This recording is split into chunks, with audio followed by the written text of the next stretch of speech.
This is the start of a new class. It's going to follow a little different flow from the way we've done classes before. I'm going to go 2 weeks, and then we have a fellowship Sunday scheduled. Then I'll do one more, and then the class will be once a month. We'll be looking at different topics and issues and questions that are in the air, that's in our culture, we're seeing in our news feeds and all of those things. So that's my hope for this class. And I'll talk more about the logistics and how it can work.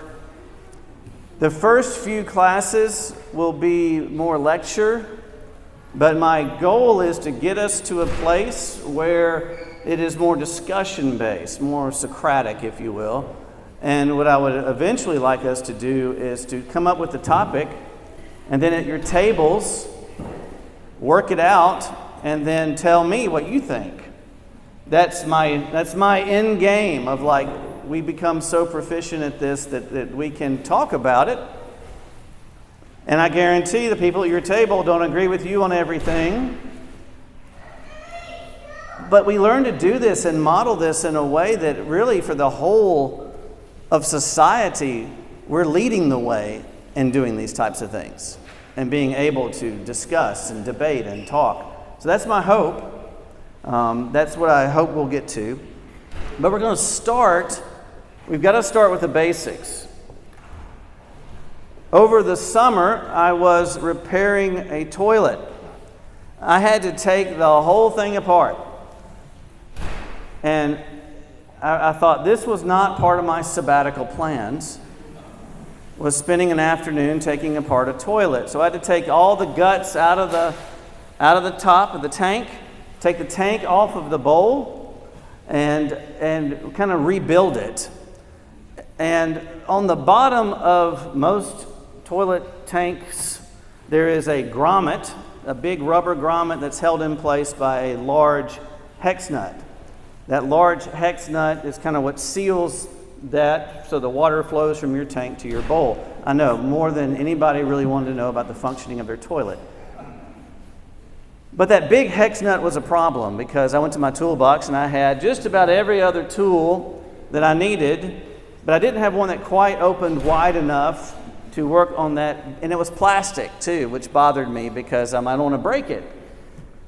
So I had to sort of make do with a couple of things, and it didn't work right, but I knew in my brain exactly the tool that I needed. I just didn't have it. And I think a lot of Christians find themselves in a similar place as they scroll through their news feed, as they hear conversations at work. You kind of know what the answer is, but you don't quite have the tools to get there. Or even if you're asked a question, sometimes our children ask us incredibly insightful questions. And you've got to do two things. You've got to answer the question, but also put it on a first grade level sometimes, which is often the best way to know whether you know something, is if you can explain it to a child. So, that being said, what I want to do in this ongoing series is develop and strengthen our Christian worldview so we can effectively apply our faith to what we see happening in the world around us. So we're going to talk about worldview to start with in general, then we'll go into a Christian worldview next week. We'll really talk about how that Christian worldview should work. So what is a worldview? Everybody's got one, right? Everybody has got a worldview.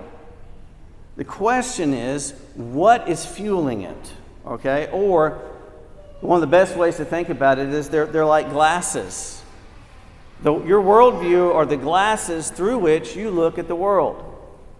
And like wearing glasses, if you've worn glasses a while, you forget you have them on. They're just part of your face, right? But everything you see is coming through these lenses. And that's how our worldview works. We don't realize we have the glasses on, but everything we are seeing, hearing, sensing, feeling, everything we do comes through those lenses. And so it is what you use to interpret and evaluate life. It's what gives you your sense of right and wrong, your sense of good and evil. It shapes your values. It gives context to your life. It's why you were drawn to this particular spouse and not that particular spouse. How you raise your children. It really has this global effect on our lives, and we, for the most part, don't even realize it.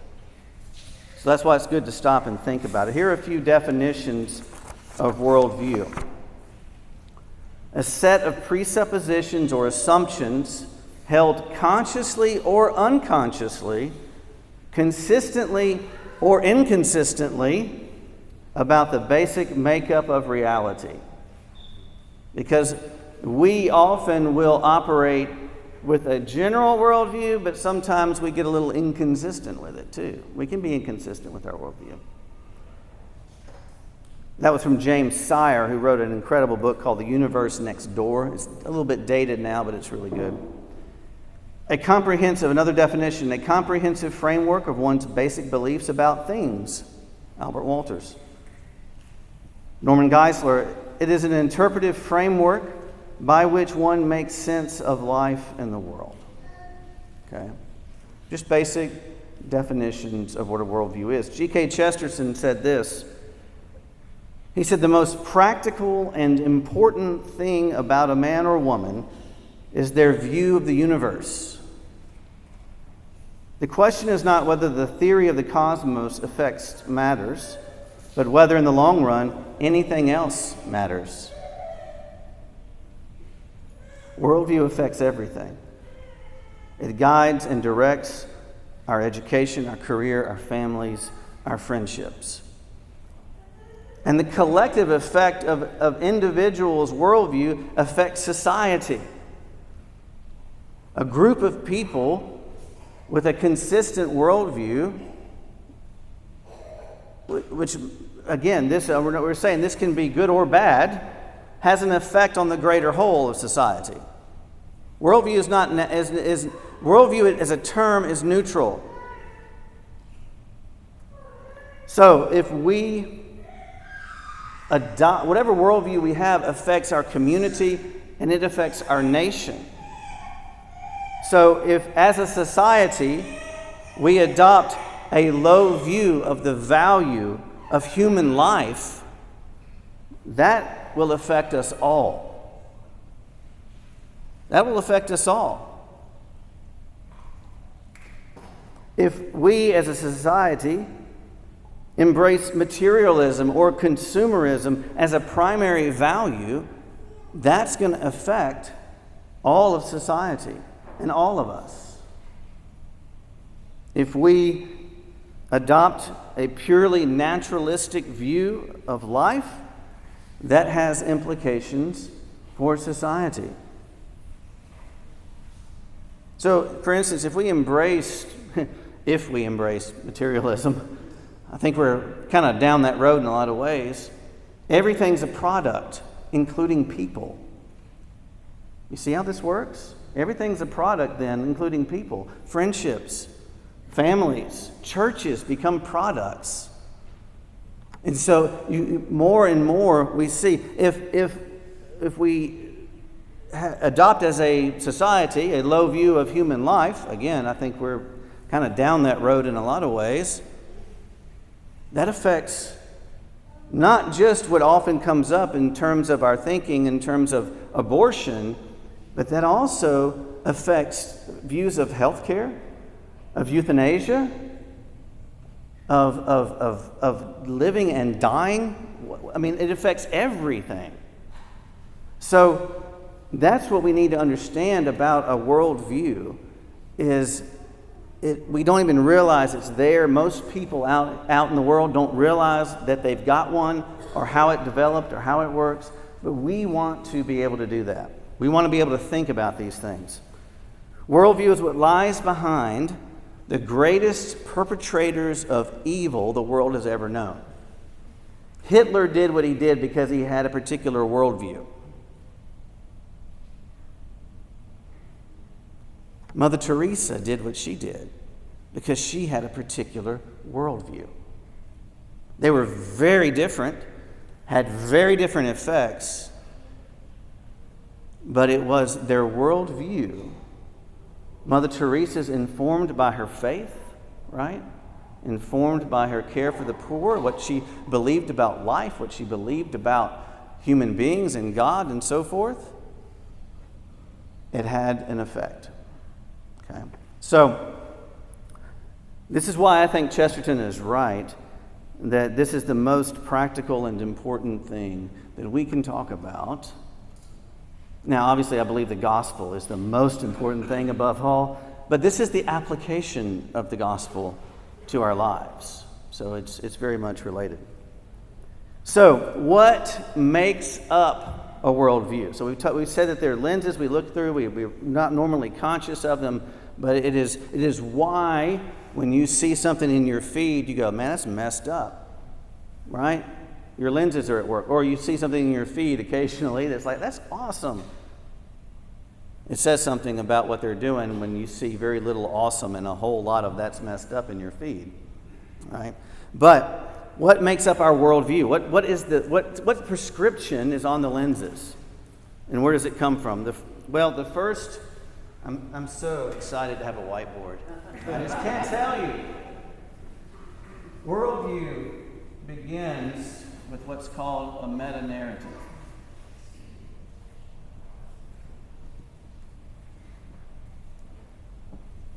Meta-narrative. This is the overarching narrative, story, set of beliefs that we have about the world. And everybody's got one. Even the atheist has a certain meta-narrative. It's the story that allows us to do several things. And you see this across cultures. This isn't just an American thing. This is across cultures as well. It makes sense. It helps us make sense. It's the anchor point for how we make sense of the world and our lives. So, questions like, I'll change colors because I'm fancy.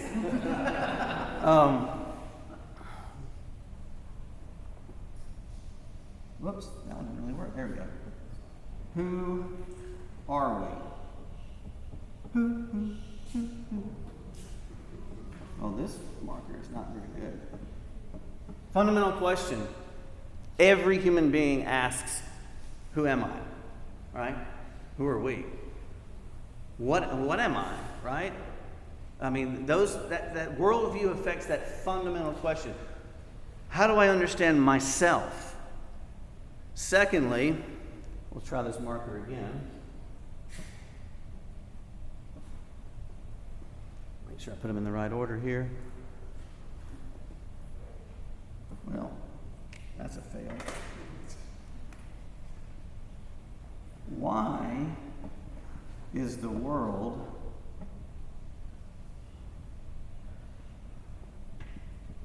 the way it is? Why is the world the way it is? So other thing, your meta-narrative begins to try and answer for you. So if who are we is the identity question, the second part of your meta-narrative answers, how do I make sense of the presence of good and evil? How do I make sense of tragedy or joy? Do I have a something in my life? And all of us, I believe, do. Now, some of them may not satisfy us as much as others, and we may still have lingering questions, but your meta-narrative, your meta-narrative, even the atheist's meta-narrative, is trying to make sense of these types of questions. Why is the world the way it is? Thirdly,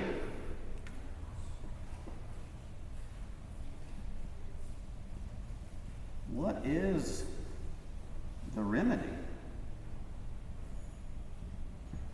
What is the remedy? What does this world need? What would help myself? I mean, we all want to know what would help me living in this world. What would help my family living in this world, where you see both of these things present and active. You know, if I understand who I am, identity, I'm living in this world where there's good and evil and tragedy and pain and joy. Well, what's the remedy for what I see here? And then related to all of these, because all of these kind of bring us to the next question is there a reality beyond me?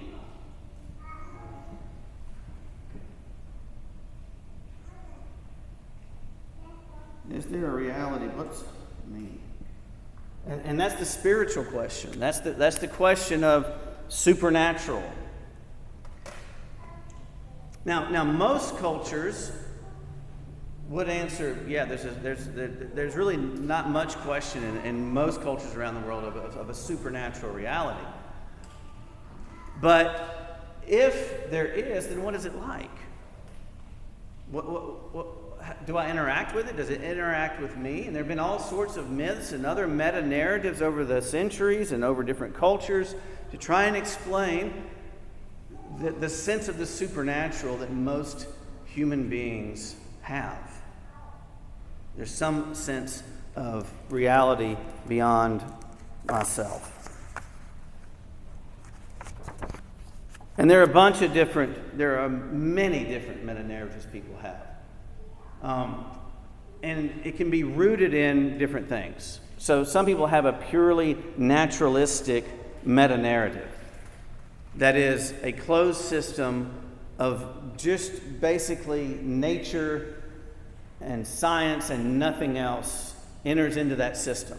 So that meta-narrative in their mind rules out the miraculous, rules out any sort of intervention. If there is a God, then he can't or won't do anything in this life. So that's one meta-narrative. There are many others. There are cultic meta-narratives. There are atheistic meta-narratives. But they're all trying to, in some way, work on these questions. You tracking? All right. So, as Christians, now shifting and thinking about this in terms of a Christian meta-narrative, a Christian worldview, our conviction is what? I thought I had a Bible tucked away in here. Somebody hold up a Bible. Okay, there's the Christian conviction is that is the true meta-narrative of humanity. That's the Christian conviction. That contained in the pages of Scripture, we have been given by divine revelation, which is what the Scriptures are. We have been given the meta-narrative, right? Which in turn shapes our worldview. Okay? That is why we have this impetus built into Christianity of evangelism, of sharing this meta-narrative. Because contained in this meta-narrative is what? The gospel. The gospel itself. In fact, it is the gospel. You can't really separate it. So, we summarize this every week in our liturgy. What is the Christian meta-narrative? It's in the prayer of consecration every week. In the liturgy we're using now, remember we have two liturgical prayers, the one we're using now, the Renewed Ancient. I say this every time, and this is actually called the anamnesis. It's a part of the liturgy that is meant to recall to mind, right? To prevent amnesia, anamnesis. So, This is our meta-narrative. Holy and gracious Father, in your infinite love, you made us for yourself. And when we had sinned against you and become subject to evil and death, you in your mercy sent your only Son, Jesus Christ, into the world for our salvation. By the Holy Spirit and the Virgin Mary, he became flesh and dwelt among us. In obedience to your will, he stretched out his arms upon the cross and offered himself once for all, that by his suffering and death we might be saved. By his resurrection, he has broken the bonds of death, trampling hell and Satan under his feet. And as our great high priest, he ascended to your right hand in glory, that we might come with confidence before the throne of grace. There's our meta-narrative, or one way of expressing the Christian meta-narrative, right? The story of humanity, top to bottom. And so this summary, in that meta-narrative I just read, you hear the answers to who are we? You hear the answers to why is the world the way it is? Now, they're basic, top-level answers, but they're there. What is the remedy? Is there a reality outside myself? Those questions are handled there in summary form, right? In summary form. So our basic meta-narrative for Christians that undergirds the Christian worldview is the Bible. It's the revealed Word of God. It's the story that God has revealed to us about ourselves and our world. That does answer who are we? It does answer why is the world the way it is? It does answer what's the remedy for this? And certainly answers, is there a reality beyond me? So, for the Christian, this meta-narrative forms the primary lenses for our worldview glasses. And I think one of the challenges for us as Christians, and particularly in this day and age, is that even without realizing it sometimes, stuff gets on our lenses. The world, our culture, is always pushing in, hey, try these glasses on. Try on these shades. You can have great glasses, but you put on sunshades and it colors everything, right? And it's the world is constantly saying, try out these other shades, you know. And so we have to be aware of how other things come into our worldview, and it's not a matter of their presence, it's a matter of their priority, right? So I'll pick one. What we are learning in science, for instance, incredible advances. I mean, just think about 100 years ago and dentistry.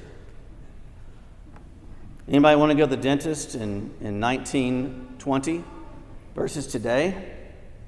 Or try 1820?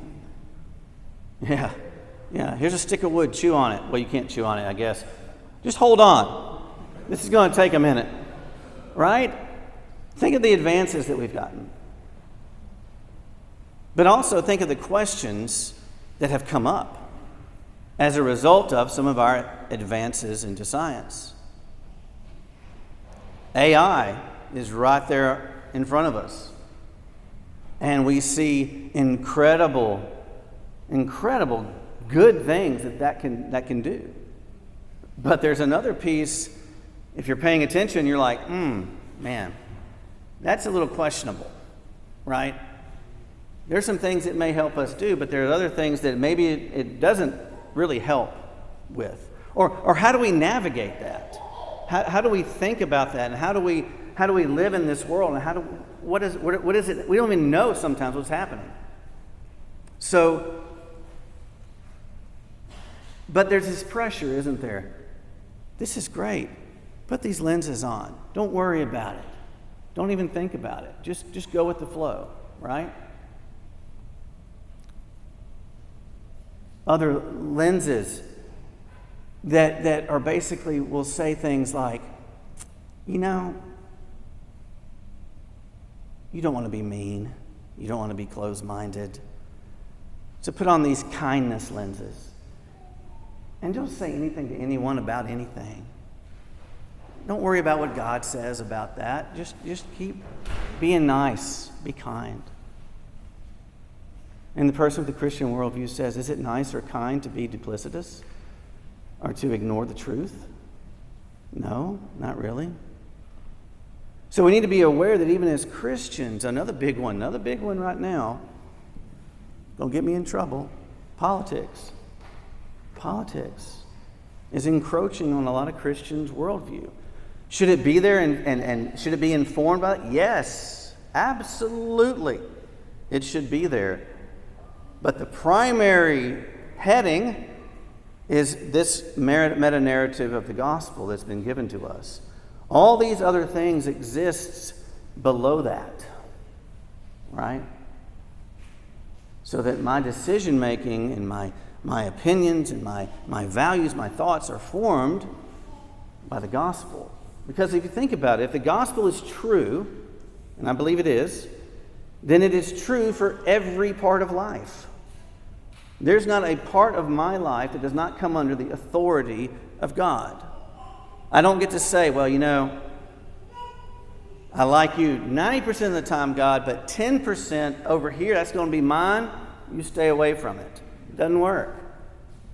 Our worldviews are the same way. Every part of our life that our worldview addresses, how we interact with science, politics, families, how we understand humanity, all those things are under the gospel. And I'm not saying we aren't involved in those things. We should be, yes, of course, but informed by the gospel.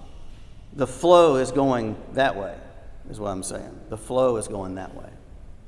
All right, so our meta-narrative is the primary lens that gives us our worldview.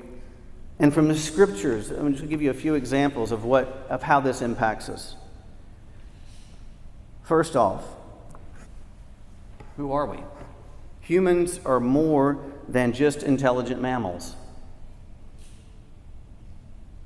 but are at their core created beings with souls that bear the image of their Creator God. Now think of that one just for a moment, of the incredible implications of that little summary sentence and what it means for you and your family, your workplace, cashier at Publix, for everybody you come in contact with, to understand that humans are more than intelligent mammals, but are created beings with souls and bear the image of their Creator God. It's powerful. But it also has a bit of bite to it, right? I don't get to dehumanize other people. Right? I don't get to say they're not human, or that they're worthless, or that they're valueless. And you see that happening all around us. And here's a scary thought for you. When I was in Kigali in Rwanda at the GAFCON conference in 2023, we had a couple afternoons off. We could see some things. And one of the things I went to see was the Museum of the Rwandan Genocide. And everybody should go through that. I mean, it's a long trip, I get it. But everybody should see that. It was amazing. All of the exhibits, it was kind of in a house. It was like the TARDIS. It looked really small on the outside, but when you got in, it was like massive. And it went down levels and up, but it was a typical museum with displays and things. None of the pictures were edited. And there were school children going through here. I mean, like school children. And but all the pictures, like they'd be big murals, and it would be unedited, very graphic pictures. And one of the ladies that was doing our tour called that, because some of us, particularly in the States where everything's so controlled, like, whoa, that's heavy. And she said, that's the point. We don't want anyone to forget what happened and how bad it was. We don't want anyone, even our children, to live with any sort of misunderstanding about how bad it was. And as you go through, you see all these stories are just heartbreaking stories. But the way this, if you look back, and it made me read some on the genocide, one of the things that happened was the dehumanization of others. I started referring to, and I always get the two tribes mixed up but basically the one who did most of the massacring had basically for a while been calling the others cockroaches. And we all know what you do to a cockroach, right? And it was just, and that was part of it, the dehumanizing of other people, right? And so when we hear the dehumanizing language in our own society, it makes my antenna go way up, because that is how some of these horrific things happen, is when we begin to dehumanize each other. And we forget this part of our meta-narrative. Secondly, the brokenness and chaos of the world is part of the consequence of rebellion and sin, which has an effect on every part of life. Again, top-level answer, there's more to it. But at the base level, Kaylin, even when she asked me, why do people do that? It's gotten to be a joke in our house. She'll say, why do people do that? And I'll say, why? She goes, I know, sin. Like, yeah, honey, it's sin. That's it. We're in rebellion against our Creator. That there is a God that is sovereign and gracious, but also just and holy. Those are part of the truth of the meta-narrative. And so those things live in us in a certain degree of tension because they're real. Is the sun light and heat? Yeah. Right? You don't get, usually, you don't get light without heat in regard to the sun. If there's no light, there's no heat. There's no heat, there's no light. God is loving and just and holy and gracious. That God in His love for us sent His Son to us to be the remedy for sin, to teach us how to live and love in congruence with the truth about our world and ourselves. That we can have confidence in the ups and downs of life, that we can have hope even when facing the universal experience of death. These are all bits of the Christian worldview. It's not all of it. There's certainly more to it that will inform and teach us how we relate to all these other things, including one another, including people with whom we disagree, including how we interact with politics, how we interact with science, how we interact with violence, how we interact and deal with persecution. All of it is included in this worldview. So our worldview as Christians is rooted in this meta-narrative. And we learn the implications of being able to live and develop a comprehensive worldview that gives us a framework for making sense of the world around us and our own lives within it. Now, this is not simplistic stuff at all. I love this quote, though, from Dutch theologian Herman Bavinck. He said, Christianity is the only religion whose view of the world and life fits the world and life.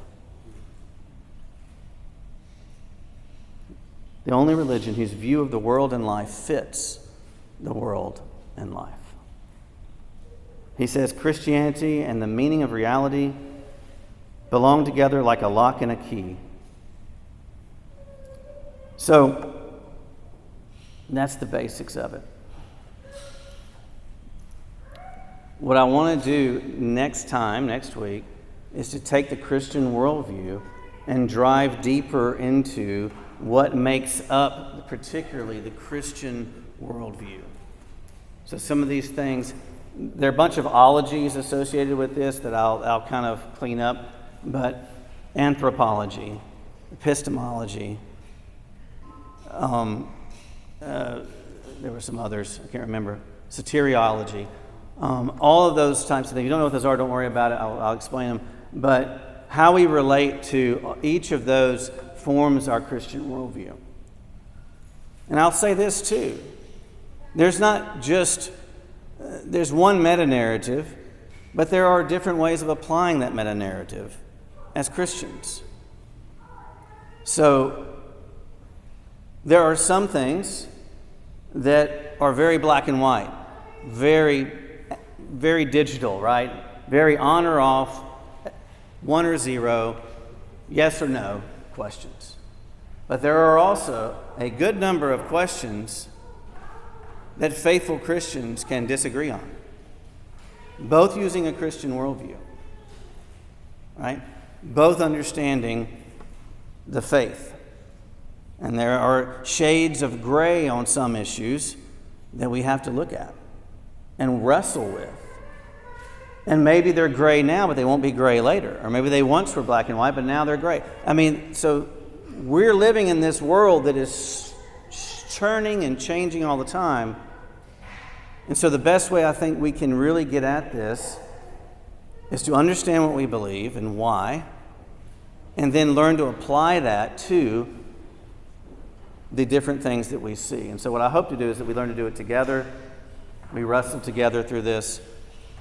If you've got suggestions, things that, but this is my first time through this particular bit, but I feel strongly that we got to get this bit really down in our brains before we launch into this particular topics, so that we're working from a similar script and framework.